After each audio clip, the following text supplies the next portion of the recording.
panga kitambaa, panga ngita. Yale waandishi tunasikia we are together as one final. Mashabiki sasa hivi sema kuchukua chuo, tutakuja sisi Zaka tio hivyo tarehe tu kituo cha mechi kudadadeki. Assalamu alaykum jamani. Wa alaykum salaam. Kaifa? Mmeshinda salama?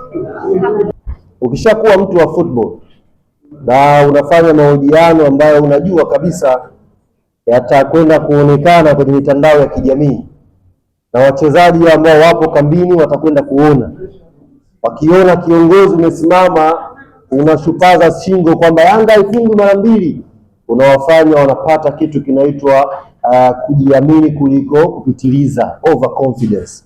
Kwa hiyo kuiua ile na wewe unakuwa na wasiwasi. Ni jana nirudi kambini, Djigui Diarra anaonyesha ile interview, ananiambia mbona kama una wasiwasi? Maana yake message nilikuwa nimeificha pale kwamba viongozi tuna wasiwasi, tunahitaji wakapambane ilifika kambini.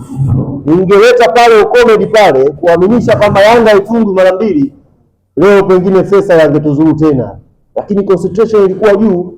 Chance ambazo amepata Azam ni chance za hatari, lakini Diarra kwa sababu juu concentration, anajua ile mechi ngumu, akaweza kufanyia save. Kwa mimi nilikuwa najua kwamba ni ngumu kumshona Yanga back to back, timu moja ni mfunge leo Yanga Jumatatu, mfunge Yanga Jumatatu, ni ngumu. Lakini kwenye ushindani utakiwi kuja kama limbukeli una cool, unawapa wachezaji deni. Na hata mashabiki wanachama wa Yanga jana kuamkia leo walikuwa wanawapush wachezaji kwamba itakuwa fedhea tupoteze kombe la shirikisho alafu tena tutolewe kileleni kwenye mechi ya ligi. Kwanza wameshinda ngapi wapinzani wetu? 3-0. Zingekuwa 7 hazina maana yoyote. Ni kama ile baskeli tu ya kunolea visu na zako ndani, ukifungua pazia ipo nje hapo. Chochote zaidi ya kuona nini Baka amekipitia. Unajua timu kubwa hizi wao wanaofanya mistake hata ya bahati mbaya. Kuna mtu mmoja nimeona jana nimeona kuna clip imetengenezwa hivi, makosa ambayo Baka anafanya kwenye mechi za Azam. Yaani kuna clip iko na trend mtandaoni jana, Baka ameiona ile na yeye.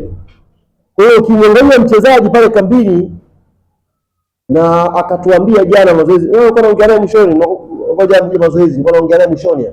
Ana kiongozi Yanga, mimi siliona uwanja huu ni Amani Complex, basi ikibidi ndio yangu itabaki hapa, Yanga ndio kina ushindi. Jana tunaweza mazoezi, aliniambia ikibidi hapa ambako Yanga waliniona mara ya kwanza wakanisajili, mimi roho yangu ikibidi itabaki hapa tupate matokeo mazuri. Na leo amepambana, Mungu amemjalia, goli tufungulia mchezo kafunga yeye, na pia alikuwa yuko very compact kule nyuma na Mwamnyeto. Kaanza yule Ngita tumeblock, kaja Kitambala tukablock vile vile. Maana yake sio defenders wetu wawili leo, Mwamnyeto na Baka, wamecheza vizuri dhidi ya washambuliaji wazuri. Na mimi niwaambie ndugu zangu waandishi wa habari, Yanga kwenye hizi mechi mbili ndio tumecheza na timu bora zaidi katika kipindi hiki hapa Tanzania. Kama mtu haamini maneno yangu, atakutana nao, atakutana na Kitambala bora. Si mmeona rais kumkaba Kitambala bora, jiandae. Si ndio Kitambala bora, au nipige ile kidogo akitapiga baadaye. Tumefunga timu bora kweli season hii. Azam tuliwapongeza mwanzo walipotufunga, na tunawapongeza pia leo kwa mchezo mzuri. Leo tulikuwa bora, timu kubwa imefanya reaction nzuri, tumepata matokeo mazuri alhamdulillah. Hapana, tena niwaambie wana Yanga tusiingie kwenye mtego huo. Ukiangalia msimu huu mechi ambazo tumeharibu kwenye ligi ni mechi za kawaida kabisa. Yaani tumeharibu mechi na Mtibwa, tumeharibu mechi na TRA, tumeharibu mechi Dodoma wametufunga, timu za kawaida kabisa. Kwa leo tunajivunia tumepata matokeo mazuri, ila sio siku ya kusherehekea. Mechi mbili zilizobakia mbele hizi, TRA na JKT, ni mechi ngumu. Lazima tuendelee na tahadhari zetu na umakini wetu kwenye kuziendea hizo mechi. Ligi mwishoni hapa haihitaji sana timu iwe bora, inataka timu iweze kushinda mechi basi. Yaani kwenye pitch hata ukipiga pasi 8 ukapata goli moja, mechi ikaisha 1-1, wewe ndio bora hapa mwishoni. Kwa hiyo niwaombe wana Yanga, najua saa hizi kuna kundi la machawa limepandikizwa mahala, Yanga haichezi vizuri, Yanga sio timu bora, Yanga sijui nini. Semeni sawa, ila Yanga atakuwa bingwa. Udadadeki hivyo hivyo, Yanga mbovu, Yanga sijui nini, Yanga itakuwa bingwa, na bingwa anacheza hivi mwishoni. Kwa hiyo hizi mechi mbili za mwisho ni mechi ngumu, na tarehe 27 pale KMC Complex palikuwa pana ratiba na timu nyingine pale, nafikiri ishafukuzwa pale.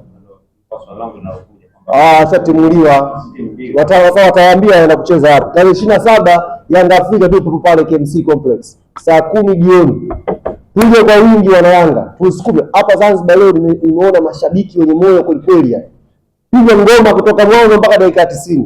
Hata kama player wamechoka wanapata hamasa. Kwa hiyo naomba wana Yanga matawi yote tarehe 27 kila tawi lije na ngoma yake, tupige pale KMC, wachezaji wapate hamasa, wapate matokeo mazuri inshallah. Washabiki hawakuwa wengi leo, lakini impact yao ni kubwa kuliko wangejaa.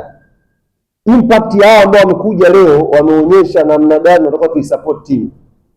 Kwa hawa watakiwa mfano, tukirudi pale KMC wakasimame na timu tena, tupambanie ubingwa inshallah. Huu ubingwa huu sisi ndio tunajua tunayopitia. Kwa hiyo tupambanie tuupate kwanza mpaka mwisho. Msimu mgumu. Hapana kabisa. Sisi tumecheza na Azam Mwanza, wenzetu wakatangaza wanaisapoti Azam. Kwani ilikuwa kificho? Walifanya siri? Ilikuwa siri? Hapana, si ndio? Na sisi tunasapoti Azam finali, kuna baya. Sasa sisi tunawasapoti kimwili, kiroho, kinafsi, everywhere together as one. Atufichi together as one. Tuende kutangaza kituo, tutapanda mabasi. Tawi la Yanga Mtogole, tawi la Yanga tutakwenda huko. Kwani unasapoti vipi? Tutakwenda physically. Kitambala dola, yani tuko hivi.